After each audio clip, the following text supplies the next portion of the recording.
Hebu tuongelee swala la kitaifa.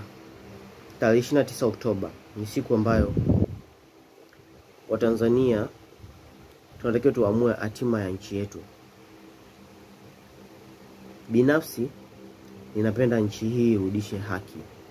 Kutakuwa kuna nguvu kubwa sana itakayotumika. Nimesikia kuna maskari kutoka Uganda, lakini pia sisi ni Watanzania ambao kila mtu lazima ataonja mauti. So mimi nimechoka mfumo kandamizi ambao umefanya nimepoteza pikipiki 3.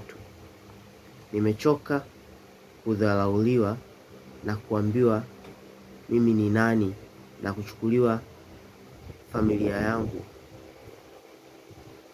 Nimechoka kulipwa kidogo wakati watu wakifuja mali za Tanzania.